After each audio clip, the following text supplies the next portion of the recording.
ജിസേല പോകാൻ നേരം അനീഷിൻ്റെ അടുത്ത് ചെന്ന് അനീഷിനെ ഒന്ന് ഹഗ് ചെയ്തിട്ടൊക്കെ പറഞ്ഞു, എനിക്കൊരു സിസ്റ്റർ ഉണ്ടായിരുന്നെങ്കിൽ ഞാൻ അനീഷിനെ കല്യാണം കഴിച്ച് തന്നേനെ, അനീഷിനെ എനിക്ക് അത്രയ്ക്ക് ഇഷ്ടമാണ്, അനീഷ് നല്ലൊരു വ്യക്തിയാണ് എന്നൊക്കെ പറഞ്ഞ് അനീഷിനെ ഒന്ന് ഹഗ് ചെയ്ത് അനീഷിന് ഒരു സപ്പോർട്ട് കൊടുക്കുകയാണ്.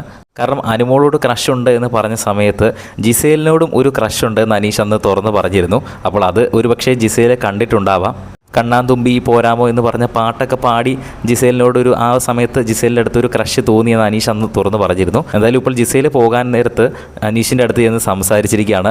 എനിക്കൊരു സിസ്റ്റർ ഉണ്ടായിരുന്നെങ്കിൽ ഞാൻ അനീഷിനെ കൊണ്ട് കെട്ടിച്ചേനെ എന്നൊക്കെ ജിസേൽ പറഞ്ഞ് അനീഷിൻ്റെ അടുത്ത് സംസാരിക്കുന്നുണ്ട്. റീ എൻട്രി നടത്തി കയറി വന്നവരെല്ലാവരും തന്നെ അനീഷിൻ്റെ അടുത്ത് അനീഷ് നല്ലൊരു വ്യക്തിയാണ് എന്ന് ആണ് ഭൂരിഭാഗം ആൾക്കാരും പറഞ്ഞത്. അനീഷ് ഇതുവരെ ഒരു മോശമാണെന്നോ അനീഷിനെ പറ്റി ഒരു നെഗറ്റീവായിട്ടുള്ള ഒരു കാര്യം റീ എൻട്രി നടത്തി കയറി വന്ന ആരും തന്നെ പറഞ്ഞില്ല എന്നുള്ളതാണ്. അത് അനീഷ് അവിടെ ഗെയിം കളിച്ചതിൻ്റെ ഒരു ക്വാളിറ്റി തന്നെയാണ്. ഇന്നേ അതിലെ ഒരു മോശം വാക്ക് ആർക്കും എതിരെ ഉപയോഗിക്കുകയോ തെറി പറയുകയോ അല്ലെങ്കിൽ മറ്റൊരാളുടെ കുറ്റം വേറൊരാളുടെ അടുത്ത് ചെന്ന് പറയുകയോ അങ്ങനെ ഒന്നും തന്നെ ചെയ്തിട്ടില്ല.